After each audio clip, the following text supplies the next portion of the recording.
The euphoria from that insane comeback against Lyon is still buzzing around Old Trafford. Scoring twice in the final minute of extra time to win a 9-goal thriller? Unforgettable. A moment of pure, unadulterated football drama that will be replayed for years. But in the quiet of the media room, about an hour after the pandemonium subsided, Ruben Amorim, the man who orchestrated this team, made a point that cut through the celebration. A point that underlined the high-stakes reality of his first partial season at Manchester United. He took a deep breath, the adrenaline perhaps still coursing through him, and offered this measured analysis. Quote, "This kind of moment can help the players a lot in this kind of season. It can create some connection with the fans and the players, and we can forget for a few minutes what kind of season we are having." It was a moment of pure joy. A vital, electric connection between the team and a fanbase that has endured frustration. But within that quote lies the stark contrast, a singular, miraculous night against the backdrop of a deeply disappointing Premier League campaign. Amorim acknowledged that the feeling was good today, the immediate aftermath of an incredible win, but he stressed the need to move on quickly.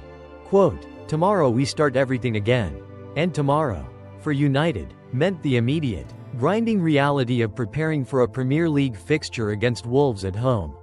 A quick turnaround from a physically and emotionally draining 120-minute epic." Wolves manager Vitor Pereira was even reportedly in the Old Trafford stands for the start of the epic. And like many supporters, had headed for the exit before that drama-fueled ending, an ending that ironically leaves his Wolves side potentially facing a very weakened, tired United team. And this brings us to the significant strategic pivot. The big gamble that Ruben Amorim is now openly embracing. He hinted strongly at making changes for the upcoming Premier League fixtures. At prioritizing player fitness for the crucial European push. Quote, "We have to take a risk and save some players. If you look at our season, the most important thing for everybody is Europa League. This is it." This confirms the club's focus. Boiling the entire season down to potentially just 3 more European games. The 2 semi-finals against Spain's tough Athletic Bilbao side and, if they get there, a final against either Norwegian side Bodo, Glimt or fellow English club Tottenham. Team selections for upcoming Premier League matches against Wolves, followed by trips to Bournemouth and Brentford, will be shaped almost entirely by the need to keep the key men fit and fresh for Europe. No chances will be taken with player fatigue or minor knocks. This strategic decision, while perhaps necessary given the circumstances, carries significant implications, particularly financial ones. Sacrificing Premier League results could see their current 14th place position in the league worsen considerably. A lower finish means a loss of valuable Premier League prize money. The difference between spots in the table can amount to several £1 million per place. It heightens the feeling of a high-stakes game of roulette being played out over the final weeks. The financial stakes are immense. Winning the Europa League doesn't just bring a trophy, critically. It guarantees qualification for the lucrative UEFA Champions League next season. Participation in the Champions League brings tens of millions of pounds in revenue, broadcasting rights, prize money, increased sponsorship opportunities. Fail to win the Europa League, and with their low Premier League position, United will likely have even less financial flexibility next season than they had anticipated, impacting their ability to strengthen the squad. It's a high-wire act with a massive financial net, or lack thereof, beneath them. On the plus side, what that monumental comeback against Lyon undeniably provided is tangible proof that this United squad does possess character and fight. It showed glimpses of that fabled, never say die, DNA that defines the club's history. That final minute, the VAR penalty providing a lifeline, Kobbie Mainoo's remarkably composed equalizer, and Harry Maguire's improbable winning header. These were moments born not just of skill, but of sheer resilience and a refusal to quit. That spirit, as Amorim hopes, could indeed forge a stronger connection with the fanbase and carry them through the remaining European ties. But, as the article correctly points out, the persistent negatives that have plagued them throughout the season did not simply vanish because of one dramatic win. They continued to concede poor goals, often in quick, frustrating succession, showing defensive lapses. They struggled to take their chances, Imagine if Alejandro Garnacho or Patrick Dorgu had converted opportunities in the second half when the score was 2-0, the nerve-jangling, chaotic ending wouldn't have been required at all. These lingering flaws, these moments of fragility, are capable of undermining any improvement, any positive momentum. At any given moment, there is still, frustratingly, no point at which this United team can be fully trusted not to throw a winning position away. This inconsistency only heightens that sense of risk surrounding the rest of the season. In this era of highly structured, micro-managed coaching, where every tactical detail is assessed and analyzed, the way United secured that winning goal felt almost contradictory to a modern, possession-based approach, shoving the big center back up front and resorting to a route one ball into the box.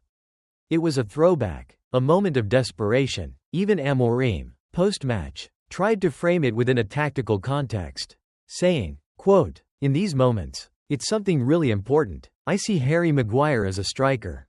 I see one guy inside the box. He's a striker, not a defender. He knows how to behave in that space." A touch of tactical spin, perhaps, or a genuine belief that Maguire's aerial ability made him a legitimate target man in that chaotic scenario. Regardless, it highlighted the haphazard nature of their success in that crucial moment. So, Manchester United continue their journey in a somewhat unpredictable fashion. With just 5 weeks left of this utterly ludicrous season, they are facing a stark reality. A high-stakes gamble with no middle ground. As the article concludes, their season could end in ultimate glory, a European trophy lifted, Champions League football secured, a sense of redemption after a difficult domestic campaign. Or it could end in profound embarrassment, a lower Premier League finish, no trophy, and a missed golden opportunity for European elite football. It was not supposed to be like this when the season began. But that is their reality now. The next 5 weeks will determine which side of that coin they land on. The ride isn't over yet. What do you think of United's gamble? Can they find glory? Let us know your predictions in the comments below. Hey United fans, what a roller coaster we've been on. After that unbelievable 5-4 extra time thriller against Lyon, Ruben Amorim summed it up perfectly. Moments like these can lift the whole season. 1 minute you're staring at a 4-2 deficit, fans heading for the exits, and the next you're basking in one of Old Trafford's most insane comebacks ever. Amorim admitted he rewatched the legendary '99 Champions League documentary for inspiration, and boy, did it pay off. His younger squad rediscovered that never-say-die DNA we all love. Bruno Fernandes coolly converted a late VAR penalty, then Kobbie Mainoo whipped in a gorgeous curling effort, and finally, Casemiro floated in a pinpoint cross for Harry Maguire to head home in the 120th minute. Pure bedlam. But here's the kicker. Tomorrow it's back to earth with a home match against Wolves. Vitor Pereira was in the stands and, like many, had started heading out before the magic began. Now, Amorim's talking rotation, protecting tired legs, risking a weaker X-Sign in the league to keep fresh for Athletic Bilbao in the semis. He's crystal clear. The Europa League is top priority. The math is brutal. Win 2 more and grab that trophy, and United are back in the Champions League with tens of millions flooding in. Fail, and we've wasted what's been a roller coaster campaign that's left us sitting 14th in the Premier League. Each choice now feels like roulette. Glory or embarrassment, there's no middle ground. And yet that comeback proved this squad has fight. They might still leak sloppy goals, miss sitter after sitter, and test every fan's blood pressure, but give them a scrap, a cauldron of noise at Old Trafford, and they roar back to life.